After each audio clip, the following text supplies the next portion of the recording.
Ujú.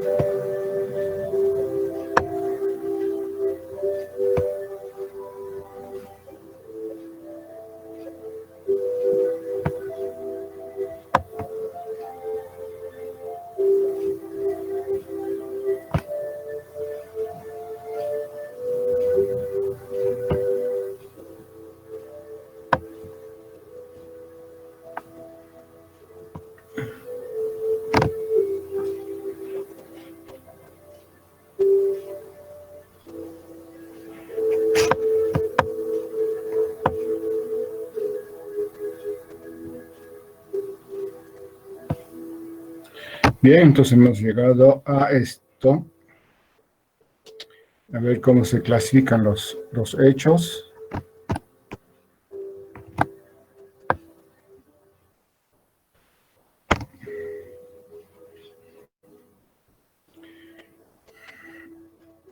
Entonces, el conjunto de hechos 1 y 2 son los que se manejan en la ciencia, ¿no?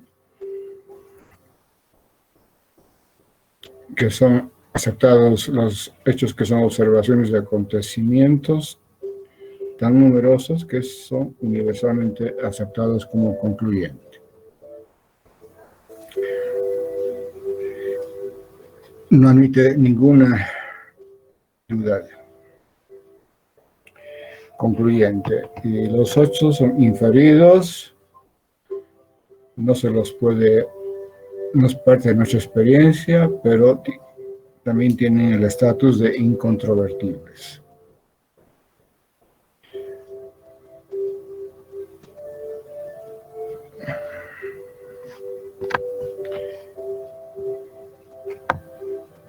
Bien, pero estamos...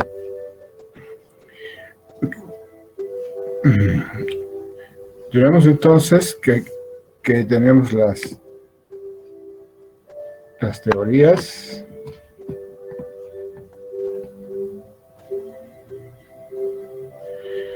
y tenemos los hechos.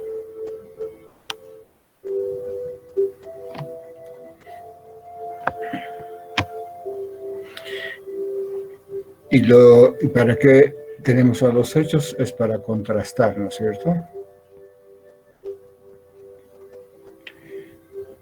Para que las teorías sean contrastadas.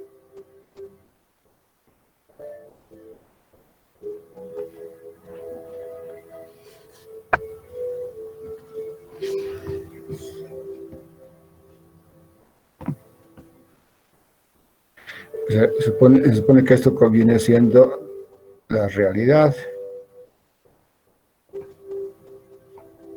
los hechos, y entonces las teorías tienen que ser contrastadas al revés.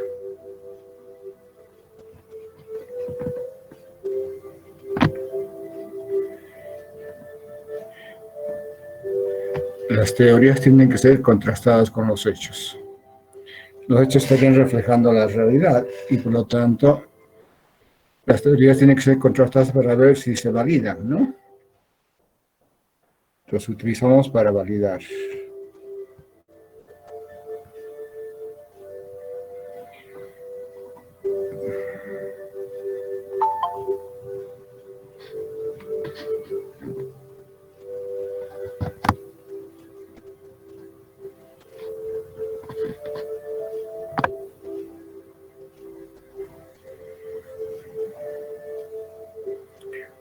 Ok, ¿qué es lo que hemos llegado entonces?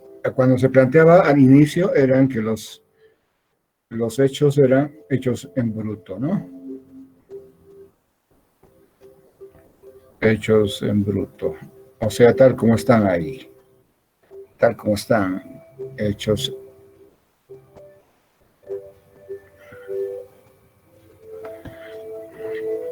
Hechos desnudos también se dice. O sea, al inicio era que uno observa la realidad sin ningún tipo de prejuicio y por lo tanto lo que estaba captando es la realidad tal cual es, los hechos en bruto. Entonces se pueden contrastar las teorías con los hechos. Pero lo que hemos visto acá es de que el avance que existe es de que estos hechos, los hechos los hechos están cargados de teoría.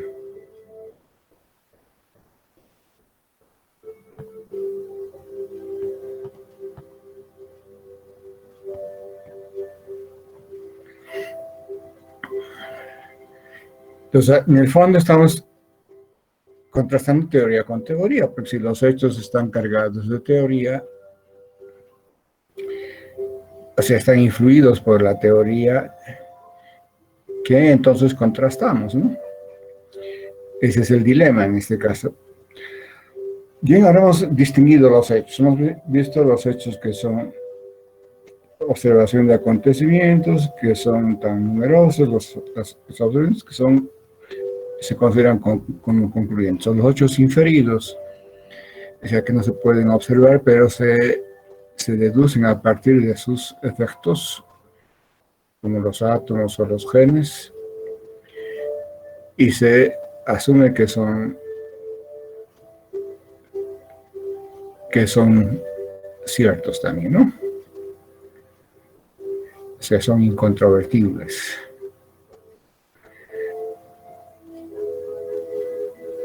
Estos son los hechos que estamos hablando entonces. Esos dos conjuntos de hechos son los que forman parte de lo que estamos hablando acá.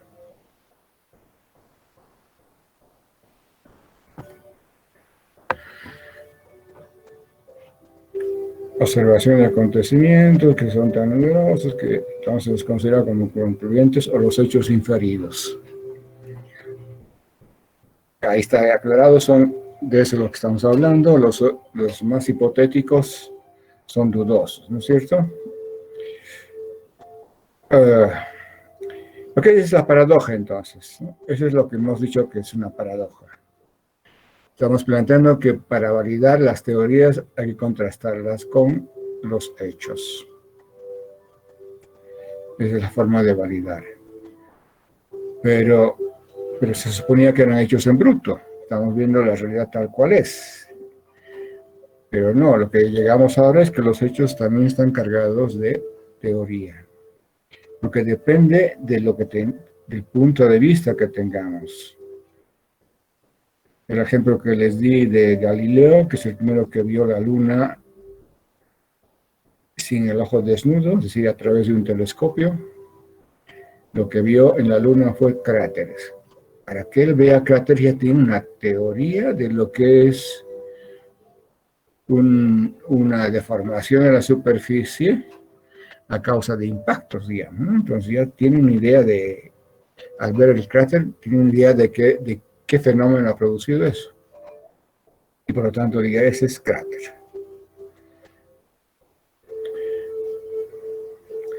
Entonces, de eso es que de alguna manera uno tiene un punto de vista con el cual está viendo la realidad.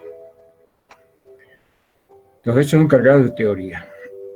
Esa es la paradoja. Entonces, estamos diciendo que la teoría tiene que ser contrastada con la realidad a través de los hechos. Pero a la vez estamos diciendo que los hechos están cargados de teoría. Una paradoja. Entonces, esa es la paradoja, ¿no?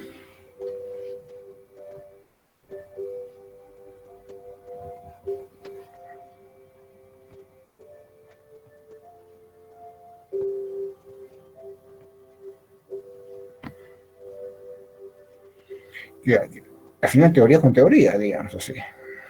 ¿Qué es eso? ¿Cómo es eso? Entonces, teoría con teoría, ¿es así? Es una paradoja. Bien.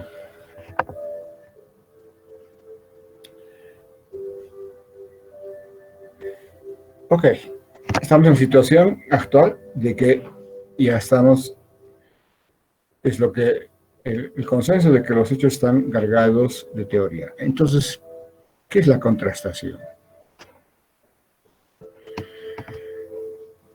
Lo que se plantea es que los hechos, estos hechos cargados de teoría, que son los hechos con los cuales va a ver la contrastación.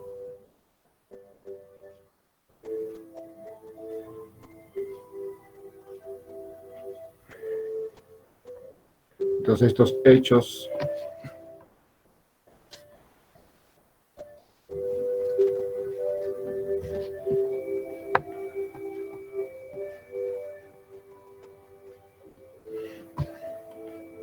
pondremos así.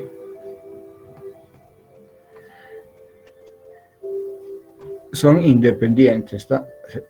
Lo que sucede entonces es que los hechos cargados de teoría que van a ser utilizados son independientes.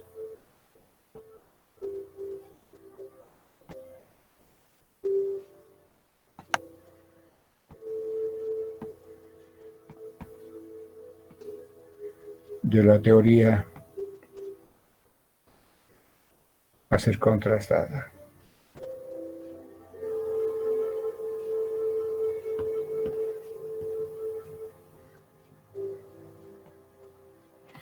Ok, entonces,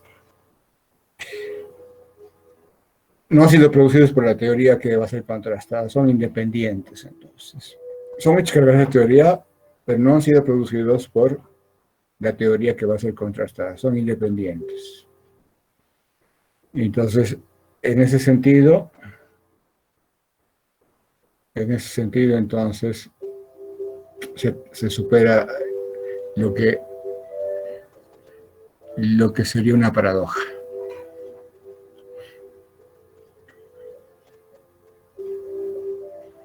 Porque son independientes, quiere decir que no han sido producidos por la teoría que va a ser contrastada.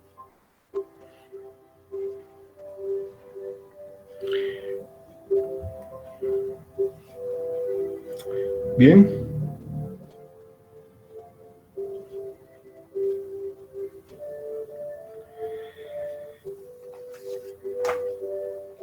Ok, entonces estos son los, digamos, lo que sigue después de Kuhn y Lakatos, ¿no? Vamos ahí, Toulmin, Hanson y Feyerabend.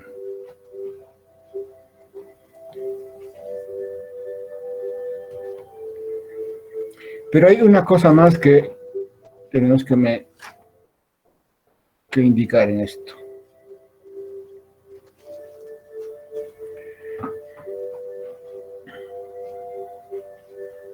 Para entender a Feyerabend.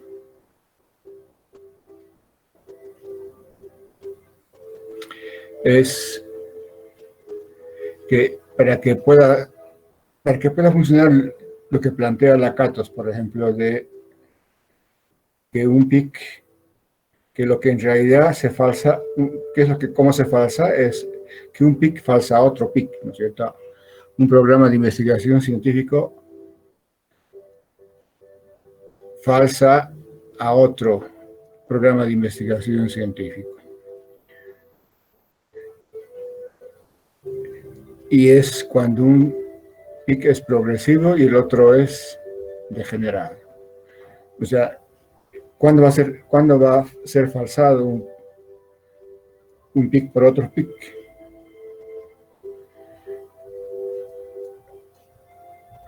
Cuando el pic progresivo genera nuevas teorías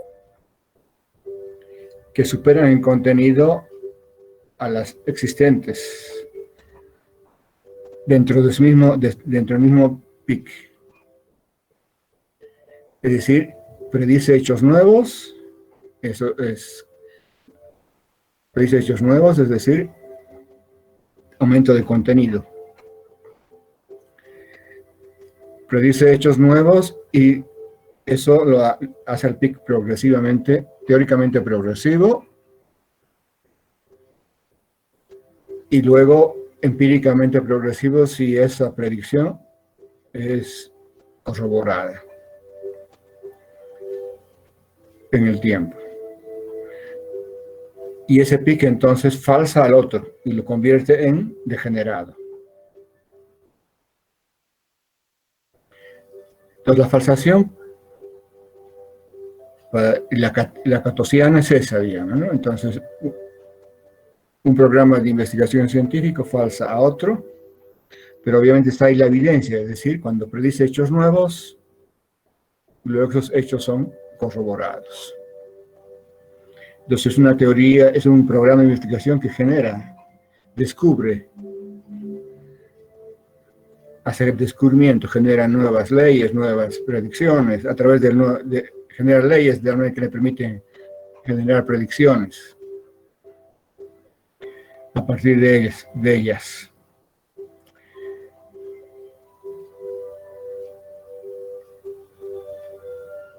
Pero para que funcione eso, como tenemos en el caso del Lakatos, tenemos un pic y otro pic. Mínimo 2 pics. Y tenemos aquí, diríamos, los hechos o la realidad. Entonces, un juego a 3 bandas, ¿no?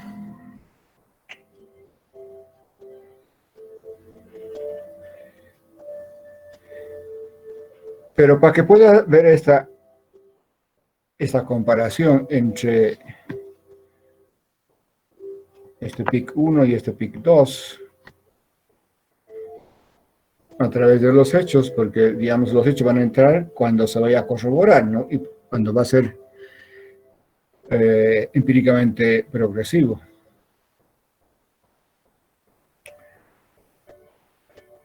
Ahí va a ser juez, el juez va a hacer los hechos para ver entre esos 2 pics. Pero para que pueda ver eso, estos pics tienen que ser conmensurables. Entonces estos tienen que ser conmensurables.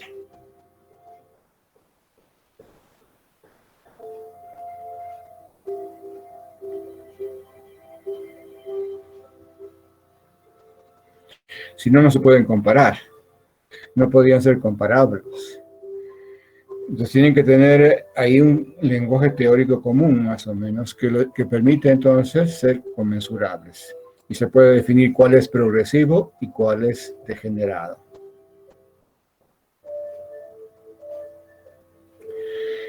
Entonces la propuesta de Lakatos exige conmensurabilidad, o sea que tienen que ser conmensurables. Pero lo que nos planteó Kuhn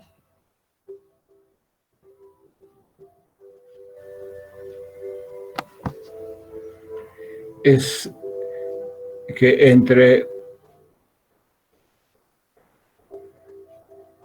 entre un paradigma,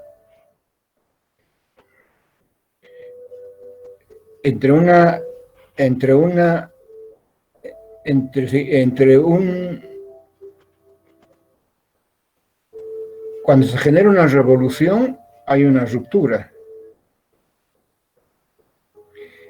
Esa ruptura implica entonces que lo que se va a dar como nueva ciencia normal a partir de un paradigma nuevo va a ser inconmensurable con el anterior.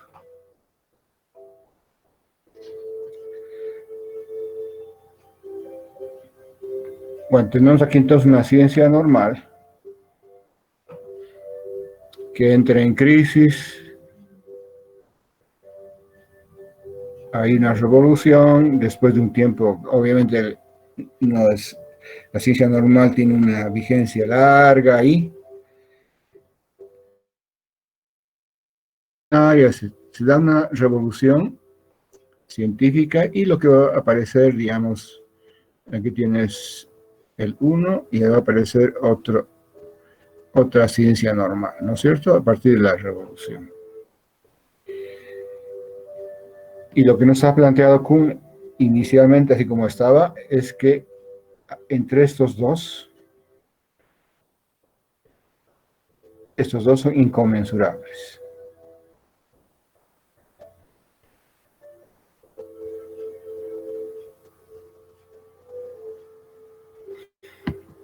Porque aquí lo que ha generado la revolución ha sido una ruptura. Entonces hay una nueva visión con la revolución, se genera una nueva visión, se ve de distinta manera el mundo, etc. Entonces hay una pérdida de contenido, por eso dice Kuhn, ¿no? Porque eso de aquí, lo que aquí no va a servir mucho, digamos. Esto no va a ser absorbido aquí. Por eso va a parecer extraño. Entonces, el caso de Kuhn que plantea la, la inconmensurabilidad. Y si hay inconmensurabilidad, entonces, por eso es que Kuhn no planteaba ningún criterio de demarcación, ¿no? Porque si hay inconmensurabilidad, cuando hay inconmensurabilidad, no puede haber un criterio que permita comparar, o sea, no puedes comparar. Entonces, cuando hay inconmensurabilidad, no se puede comparar. No se pueden comparar. No hay un lenguaje teórico común. Entonces no se puede comparar porque esto exige comparar, que se pueden comparar, que son conmensurables. Entonces tú puedes comparar el PIC 1 con el PIC 2 y decir, ajá, entonces comparamos y este es progresivo y este otro es degenerado. Entonces el criterio de demarcación entre un PIC progresivo y un PIC degenerado es que son lo que está diciéndose es que son conmensurables. Entonces eso exige conmensurabilidad. Pero si hay inconmensurabilidad no se puede.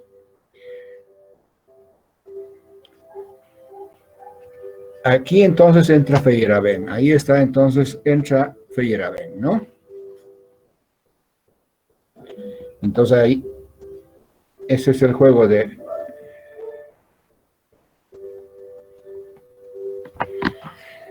ahí entra entonces en acción Feyerabend. Estamos ante la inconmensurabilidad.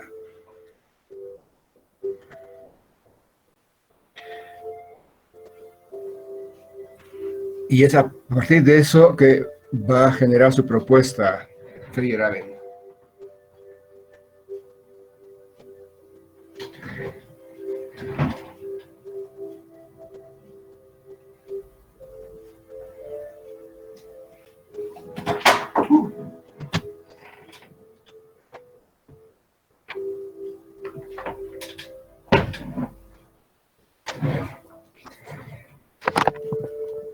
Ok, es el librito de Feyerabend, donde está desarrollando su propuesta.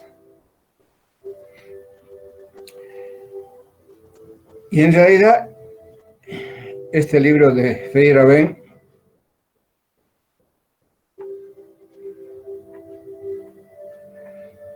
es un reto que se hicieron con Lakatos.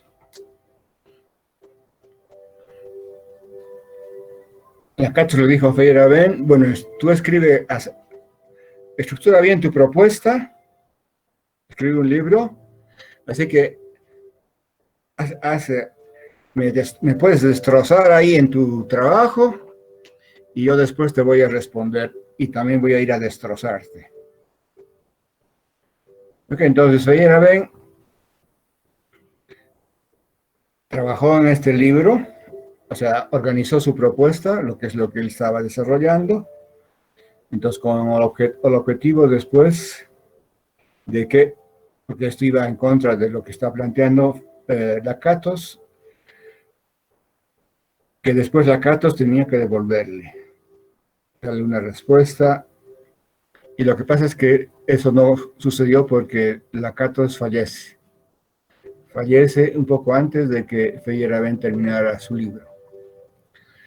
Entonces, por eso dice que esto era para esto y su libro entonces se ha quedado sin respuesta de Lakatos. Muy bien.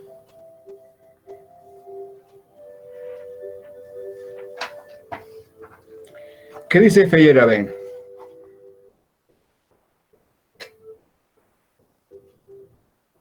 Entonces, tres cuestiones a las que después abren, tres críticas que abren después el camino para su propuesta. La primera cosa que dice Feyerabend es, les dicto ya, por favor.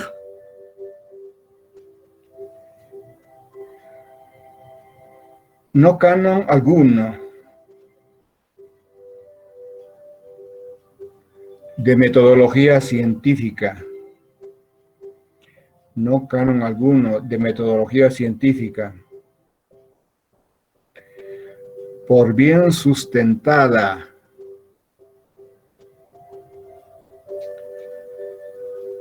No, canon, entonces, por bien sustentado.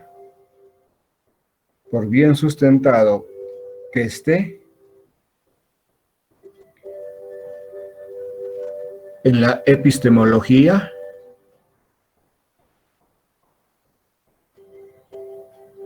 que no haya sido violado por la práctica científica. O sea, cuando hablamos del canon, es, por ejemplo, es esta propuesta de Lakatos, digamos, ¿no? No canon, digamos, la propuesta de Lakatos. Imagínense la propuesta de Lakatos, dice, no canon alguno de metodología científica, por bien sustentado que esté en la epistemología, entonces no existe canon alguno de la metodología que por bien sustentado que esté en la epistemología, que no haya sido violado por la práctica de los científicos. Y los científicos que han avanzado en eso, sin hacer caso, digamos, a los criterios metodológicos.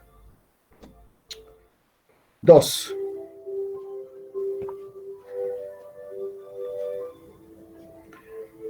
Y esta es ya la crítica a eso de la conmensurabilidad. La tesis de que la ciencia crece por medio de la incorporación de las antiguas teorías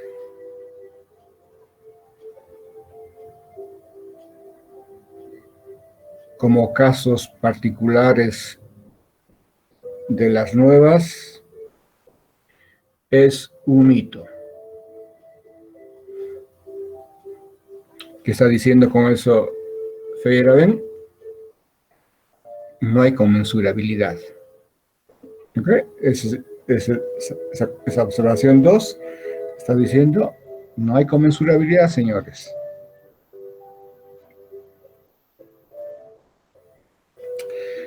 3.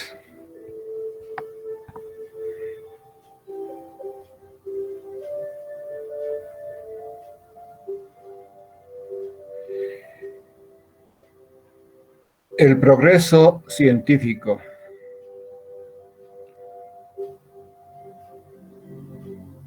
se ha producido en el pasado. El progreso científico se ha producido en el pasado porque los científicos nunca se vieron constreñidos por compromiso alguno con la filosofía de la ciencia.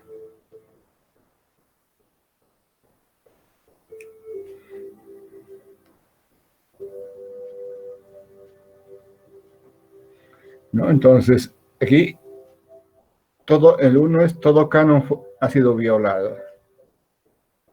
Todo canon metodológico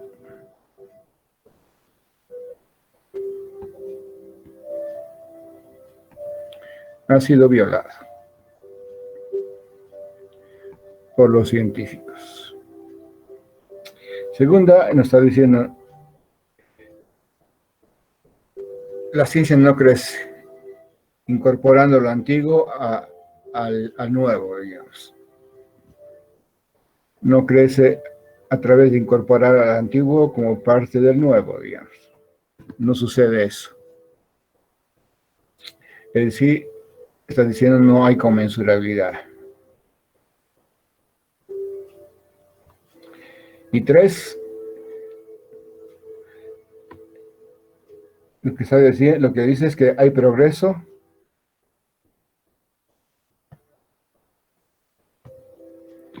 el progreso científico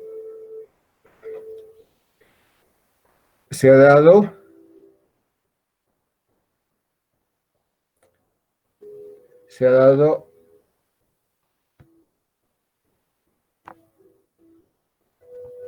estoy repitiendo eso. Ha ocurrido, digamos,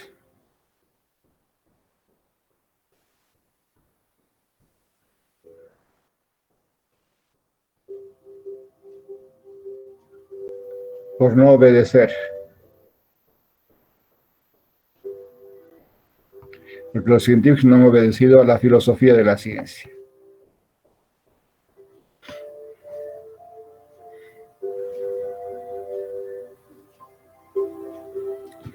Entonces, progreso hay cuando los filósofos no toman en cuenta la filosofía de la ciencia. No se dejan encerrar, digamos, por la filosofía de la ciencia. Y de esa manera se genera progreso científico.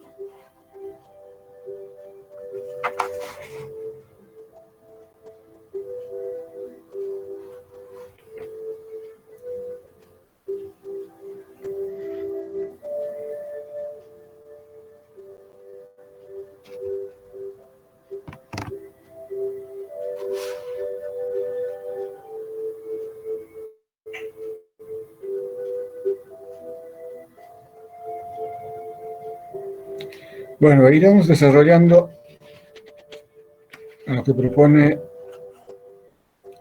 bueno, es un poco lo que la idea de la propuesta de Feyerabend.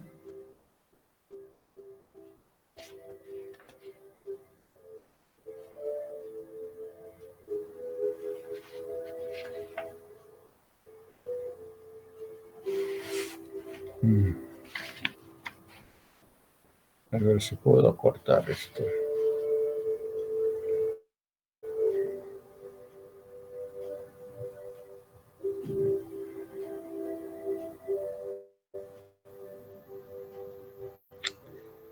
Veamos, entonces, vayamos. Ya vemos cómo establece su campo Feyerabend.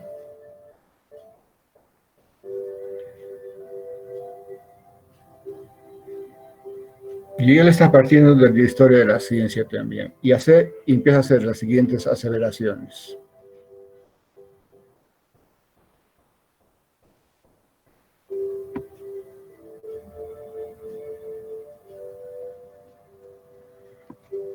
Dice. Ok, esta es la propuesta entonces. Vamos más o menos desarrollando la propuesta de grosso modo, ¿no? Entonces, la propuesta de Feyerabend y estamos desarrollando en sus propias palabras. Ahí de este libro que dice contra el método, ¿no? Tratado contra el método.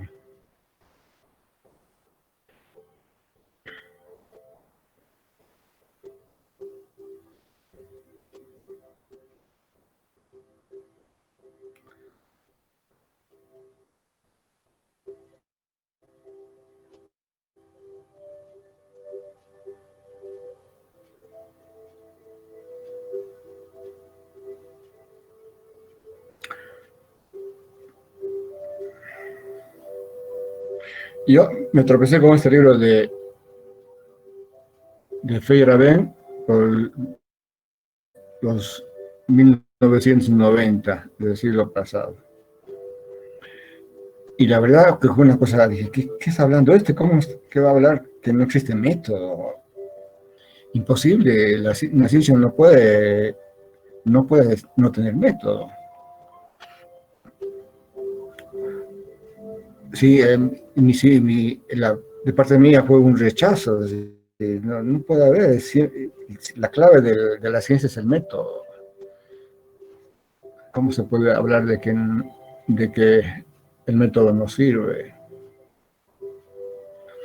Pero después uno va leyendo y en el tiempo y se va dando cuenta. O sea que, digamos,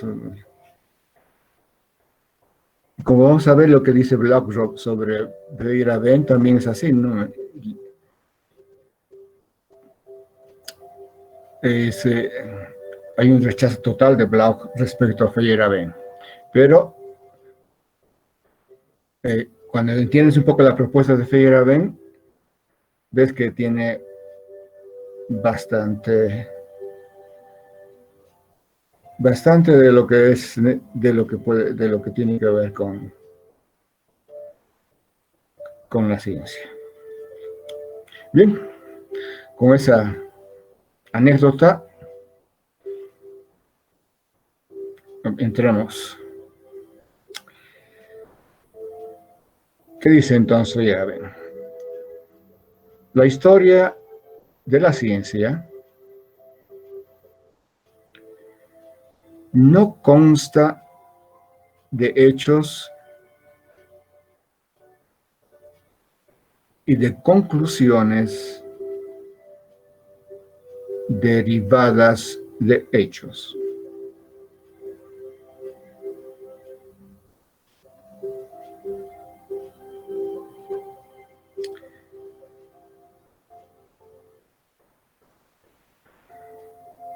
Vayan poniendo cositas así, salten y hagan otro parrafito. La ciencia no conoce hechos desnudos. La ciencia no conoce hechos desnudos. Entre paréntesis pongan en bruto. Cierran paréntesis. La ciencia no conoce hechos desnudos. En bruto, entre paréntesis, en absoluto. En absoluto. Sino los hechos que registra nuestro conocimiento están ya interpretadas de alguna forma. Están ya interpretadas de alguna forma y son, por tanto, esencialmente teóricos.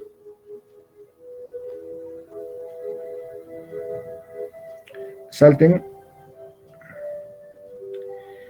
Siendo así,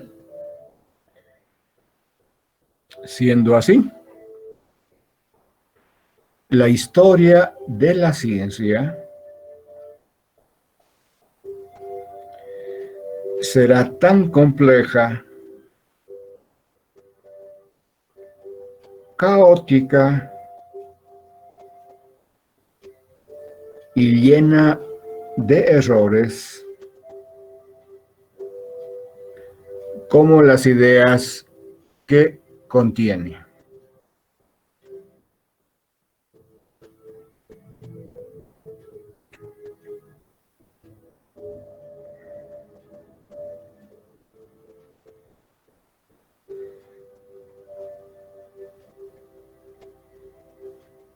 Apartecito, estas a su vez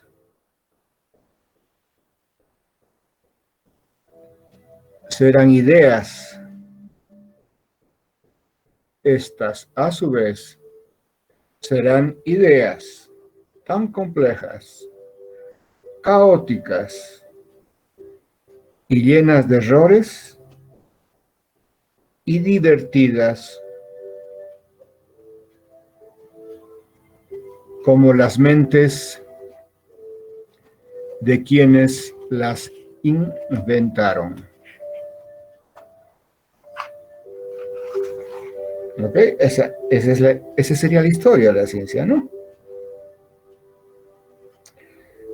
está llena de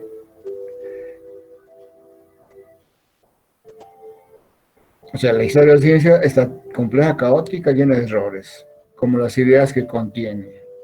Esas ideas que contiene son a su vez complejas, caóticas, llenas de errores y divertidas como las mentes de quien las inventan, como de los seres humanos que las inventaron.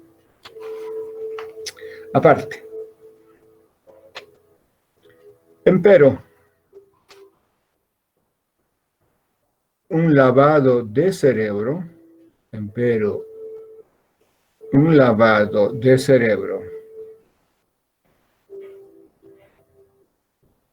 conseguirá convertir a la historia de la ciencia en algo más insípido,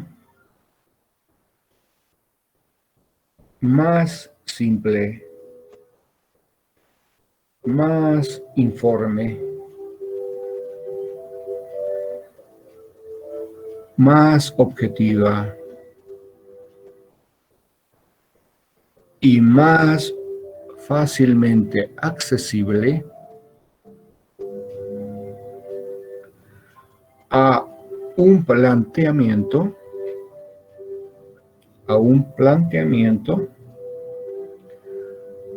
por reglas estrictas e incambiables.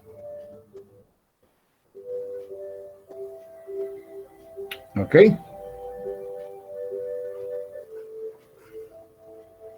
El lavado de cerebro, entonces, convierte la historia de la ciencia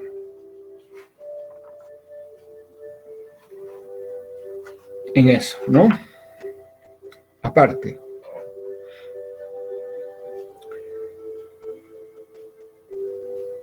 la educación científica, como hoy se entiende, apunta a ese objetivo.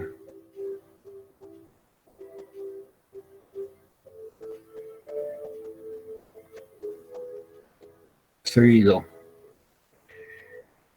Tal educación simplifica a la ciencia.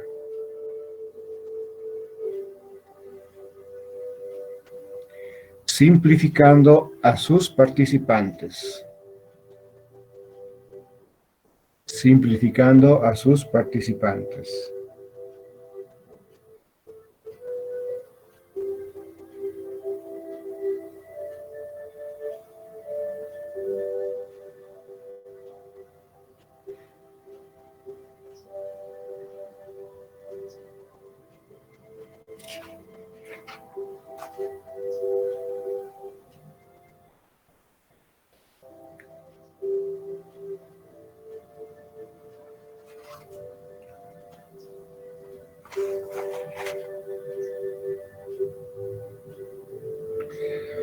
¿Cómo? Entonces, ¿cómo simplifica a sus participantes? Aparte, ¿cómo? Pongan así como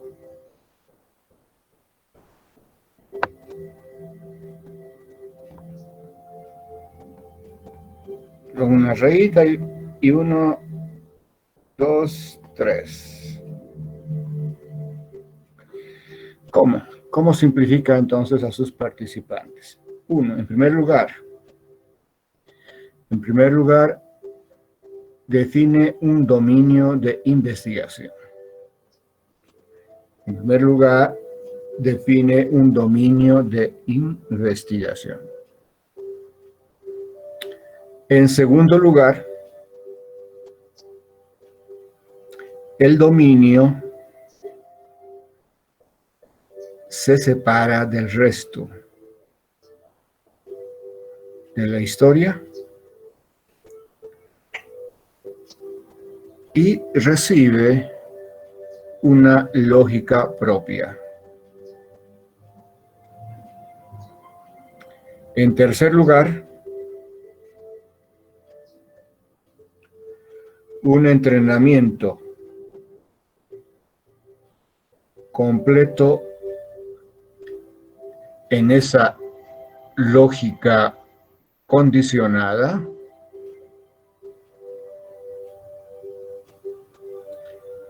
se da a quienes trabajan en ese dominio.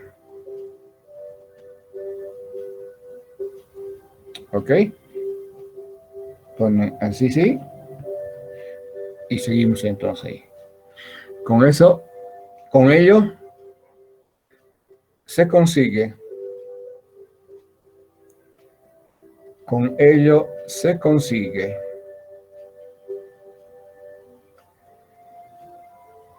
que sus acciones sean más uniformes, al mismo tiempo se congelan grandes partes del proceso histórico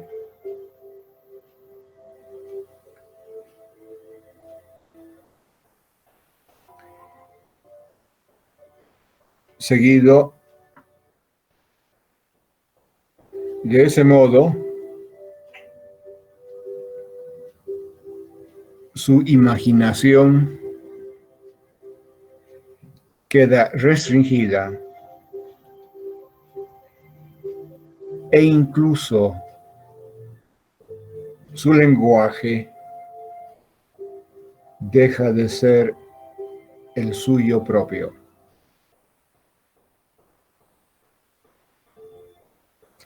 ¿Ok? La educación entonces logra que los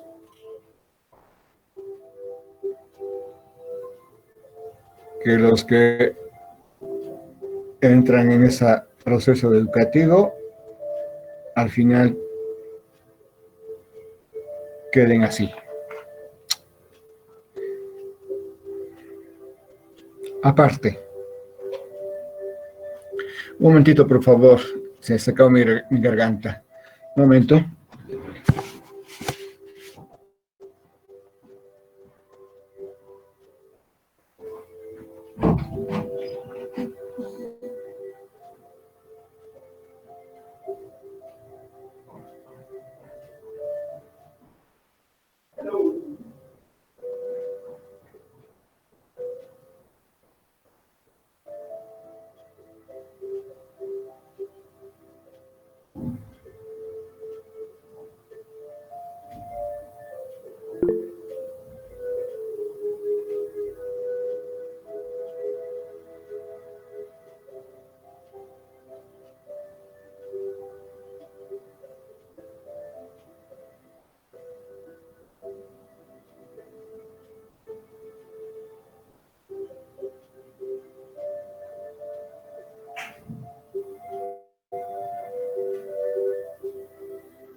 Bien. Aparte, entonces, esto se refleja a su vez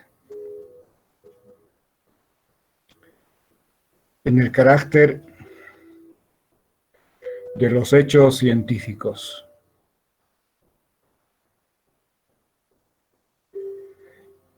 Que se experimentan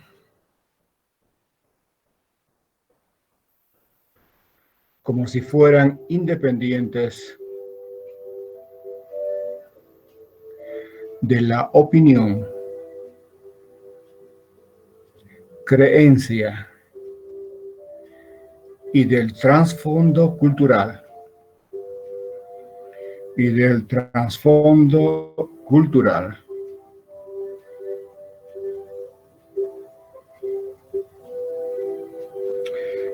Aparte, no es así el texto, pero estoy dando para que puedan ir con cortecitos.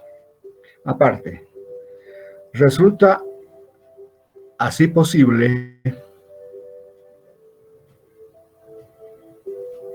crear una tradición. Resulta así posible crear una tradición que se sostenga por medio de reglas estrictas y que alcance además cierto éxito.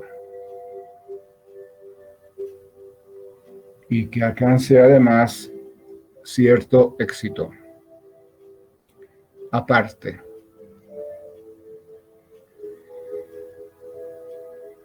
signo de interrogación, abren signos de interrogación. Debería transferirse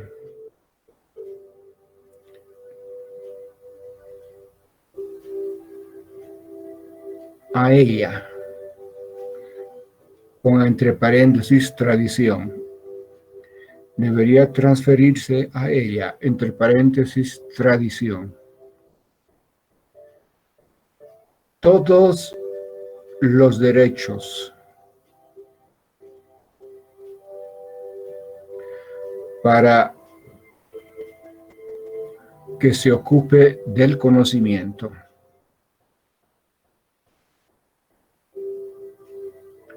De modo que cualquier resultado obtenido por otros métodos sea inmediatamente excluido de concurso, cierren signo de interrogación.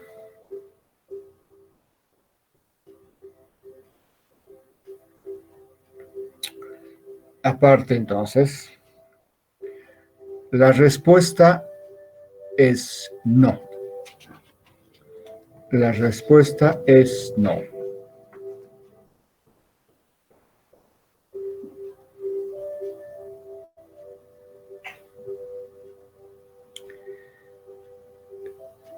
Aparte, existen dos razones por las que su respuesta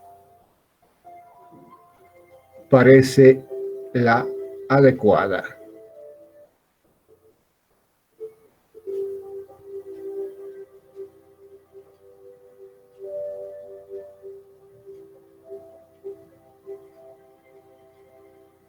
Voy a poner así 2 puntitos y poner una rayita. En vez de poner uno, pueden poner una rayita ahí. Parece la adecuada. 2 puntitos y ponen abajo, rayita. El mundo que deseamos, el mundo que deseamos explorar es una entidad en gran medida desconocida.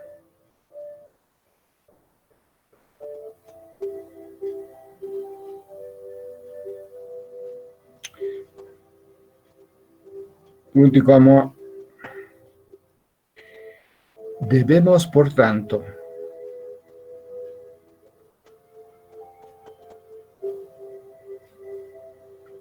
mantener abiertas nuestras opciones y no restringirlas de antemano. Que si el mundo que explora es en gran medida desconocido, entonces debemos, por tanto, mantener abiertas nuestras opciones y no restringirlas de antemano. Aparte, otra rayita.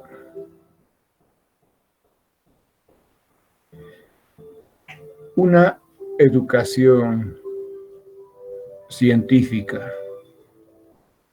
Una educación científica, tal y como la descrita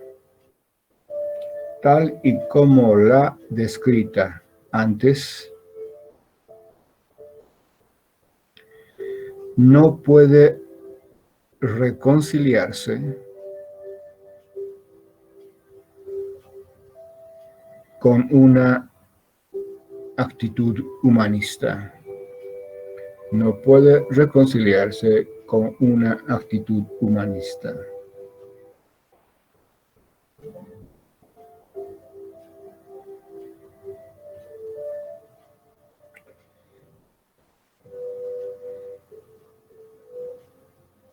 Está en conflicto. Punto seguido. Está en conflicto con el cultivo de la individualidad. Está en conflicto con el cultivo de la individualidad, que es lo único que produce o puede producir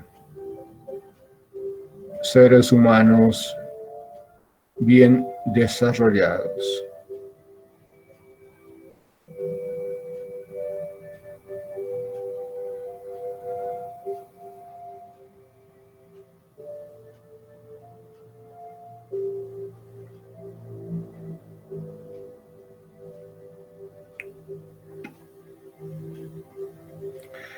Aparte,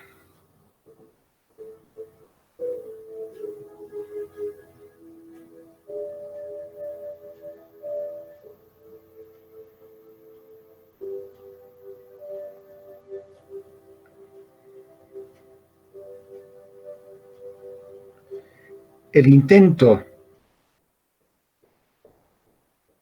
de incrementar la libertad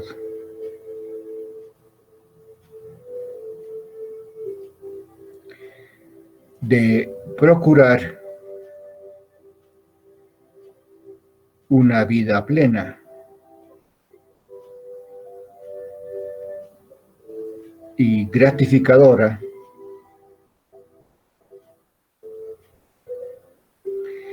y el correspondiente intento de descubrir los secretos de la naturaleza y del hombre implican, por tanto, el rechazo de criterios universales y de todas las tradiciones rígidas. implican el rechazo de criterios universales y de todas las tradiciones fijas.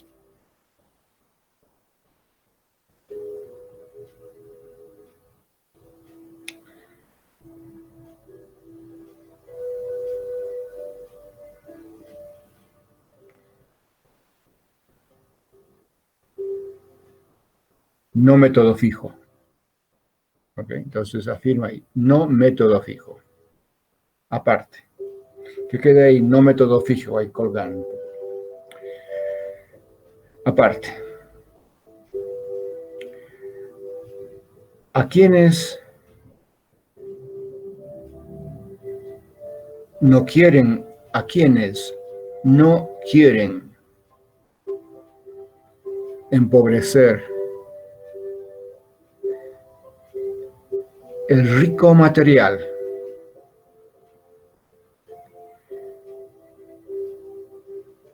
que proporciona la historia, a quienes no quieren empobrecer el rico material que proporciona la historia, hay un solo principio. Hay un solo principio. Todo sirve.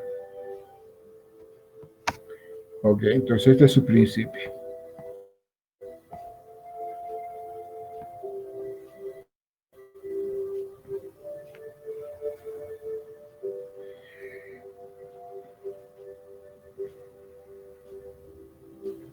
Ok, ahí concluye entonces. Todo sirve. Ese es el principio central de la metodología, de la propuesta entonces de Feyerabend. Todo sirve. En el caso de Bloch, en el texto de Bloch está traducido como todo vale, que tiene un sentido distinto. Entonces en el texto de Bloch está como todo vale. Todo vale. Pues, un poco, en realidad lo que la propuesta es todo sirve. No es todo vale, todo sirve. Y ahí plantea que para desarrollar esto hay que proceder contrainductivamente. Proceder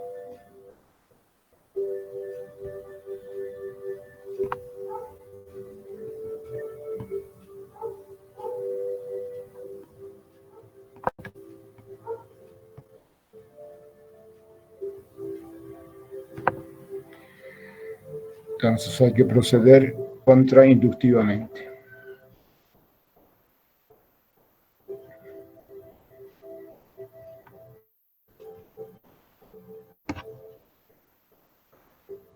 ¿Cómo se procede contrainductivamente? 1, 2. Primero entonces,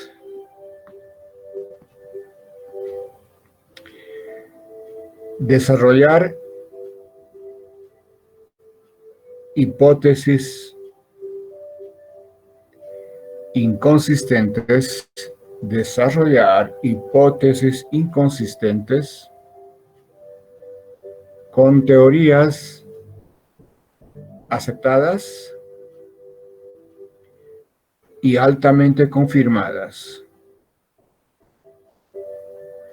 Okay, entonces, ¿qué significa proceder contraintuitivamente? Que hay que desarrollar entonces hipótesis inconsistentes con teorías aceptadas y altamente confirmadas.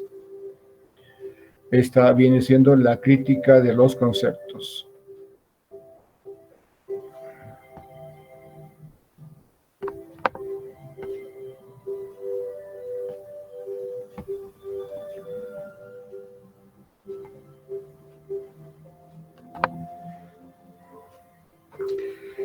Vamos abajo.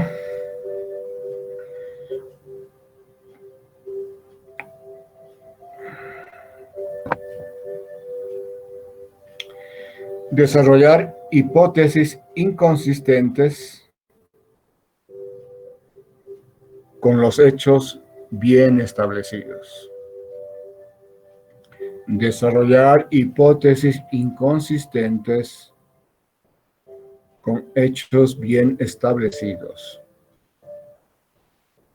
Esta viene siendo la crítica de los hechos.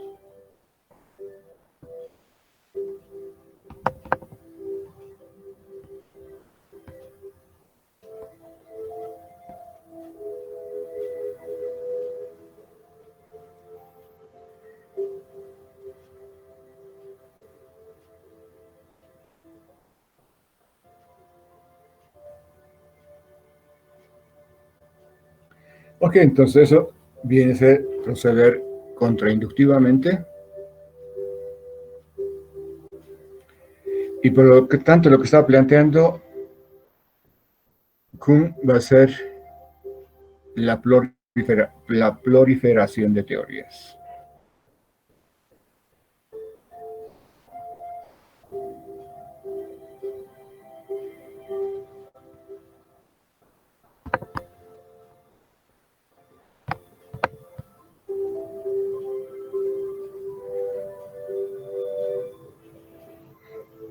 Ok, bueno, que haya no una teoría, sino muchas teorías.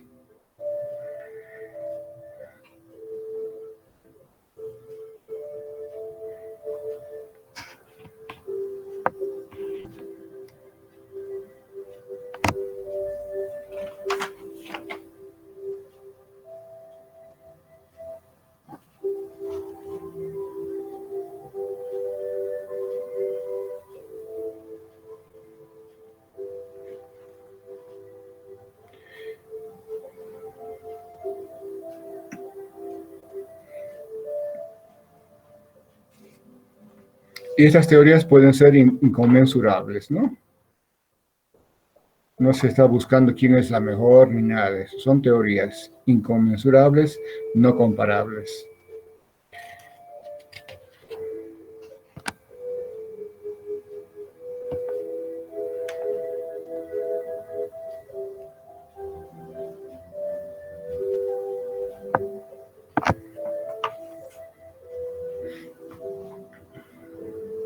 Entonces, todo sirve, te indica más o menos que no rechaces nada, usa todo lo que pueda ser posible. O sea, todo sirve, no está prohibido no utilizar nada, otras cosas. O sea, todo sirve. Ok, porque es lo que se tiene, ¿no es cierto? Lo que se tiene es que la realidad es en gran parte desconocida. Esa es un poco la idea. La realidad es en gran parte desconocida.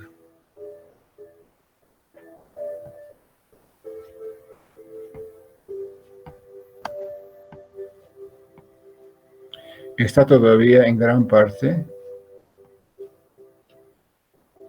desconocida.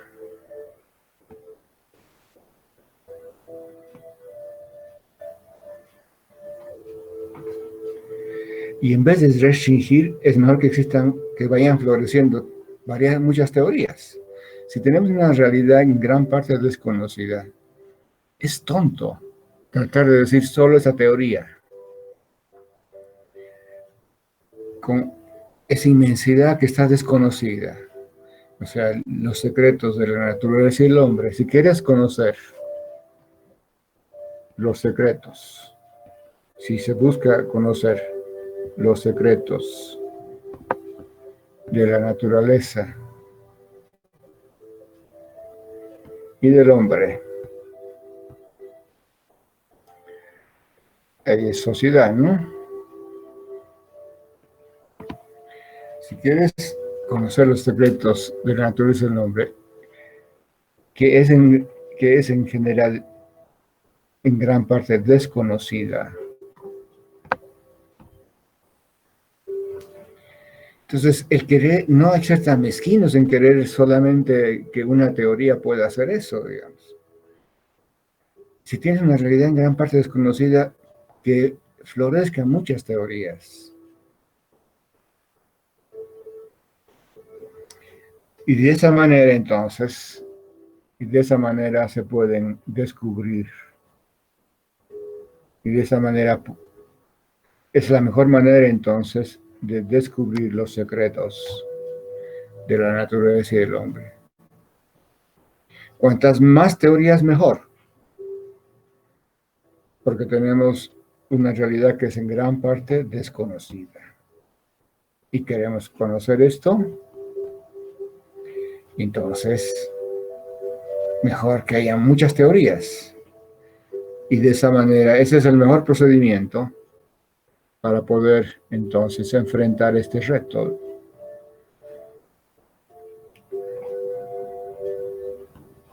De llegar a conocer los secretos de la naturaleza y del hombre. Y no importa que estas teorías sean incompatibles, ¿no? Entonces, un poco yo la forma como lo muestro. Si tenemos esto,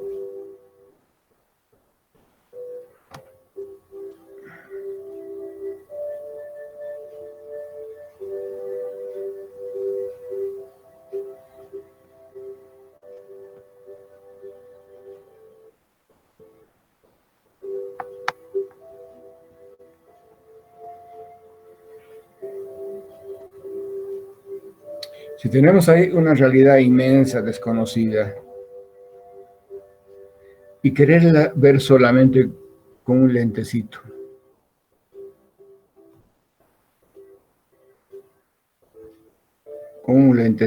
que sería una teoría, un método.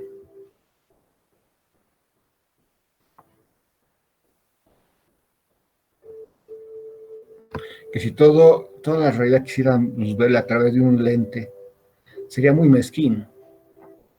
Mejor que haya muchas formas de ver. Que pueda haber esta, que pueda haber esta, que pueda haber esta, que pueda haber esta.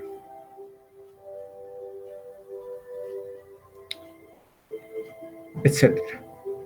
Entonces, cuantos más distintos lentes podemos mirar a la realidad, mejor, para poder conocer sus secretos, ¿no? Entonces, no hay que proliferen más.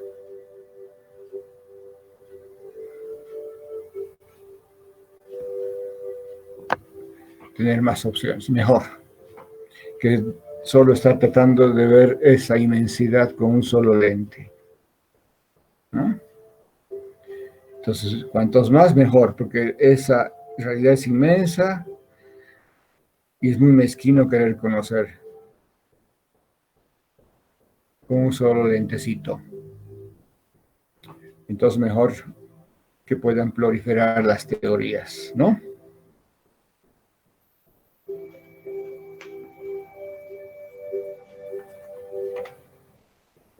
Eso también se conoce como el principio de proliferación de Feyerabend. Entonces, más teorías mejor que estar buscando una sola teoría. Y que toda realidad puede encajar en esa teoría. Bien.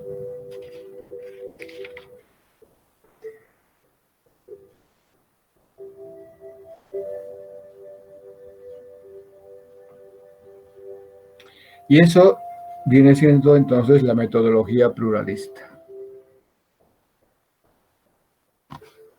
de Feyerabend.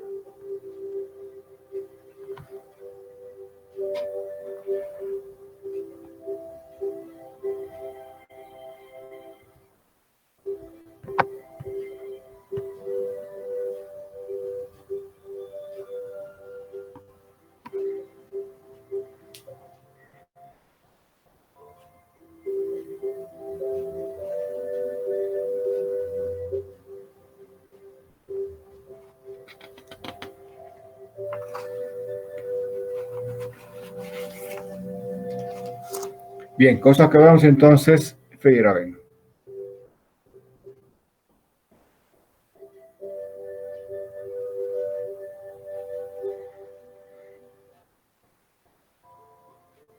Y entraríamos al último punto del tema 2,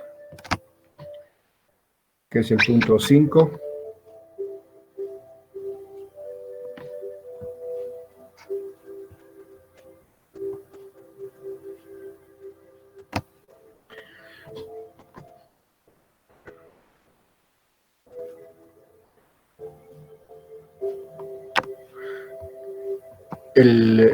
Estamos en 20. Aquí se acabó.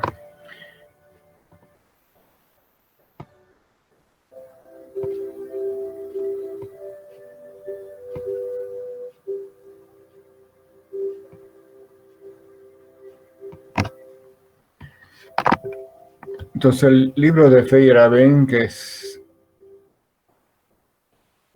tiene varios, pero donde está concentrado bien su propuesta es el Tratado contra el Método. Aquí abajo notaré ya. Tratado contra el Método.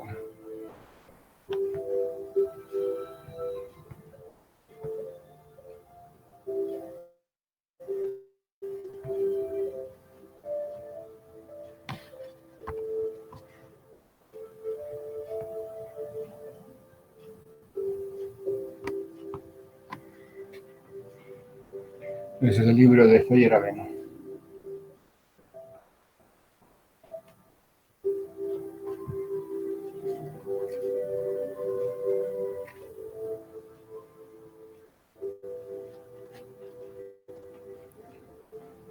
Entonces, en la versión inglesa,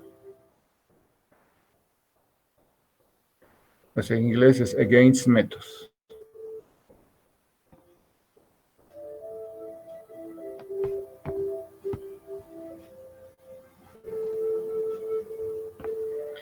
Y fue publicada en 1975.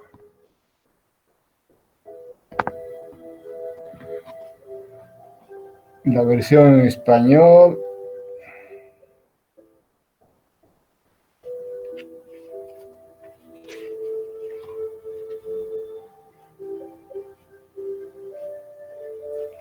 en 1986.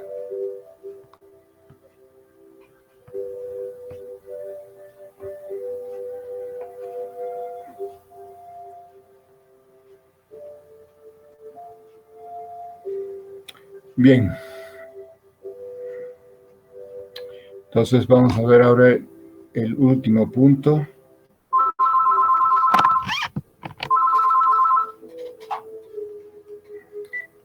¿Aló? ¿Cómo está, Juan? Ok.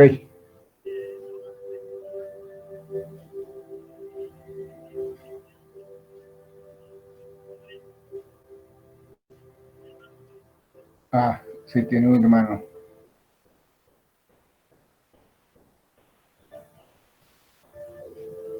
Ajá, ajá. Genial. Ajá. ¿Te devolveré la llamadita? Dame tu teléfono porque... Un momentito. 425 68 90 4. Ok, te devuelvo la llamada, por favor. Listo, ok, chao.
Entonces, el último punto del tema 2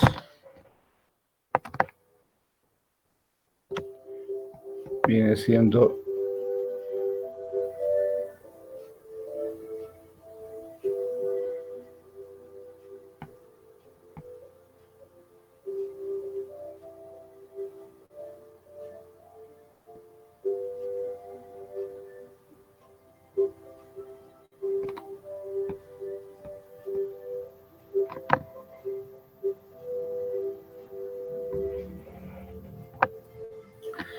bien. Esto comenzamos entonces a ver el viernes. Y con eso terminaríamos el tema 2. Entonces, hasta el viernes. Y el viernes estarían ya podían ver sus notas. Estaba con problemas de salud. Así que estuve en correteo sobre eso. Bien, entonces nos vemos el viernes, por favor. Y terminamos el tema 2. Esto de monismo y dualismo también es muy importante. Y aquí vamos a entrar a ver, ya entramos a tocar las ciencias sociales. ¿Ok? Bien, entonces nos vemos el viernes. Hasta luego, Lisa. Hasta el viernes. Hasta el viernes, Lisa. Hasta el viernes.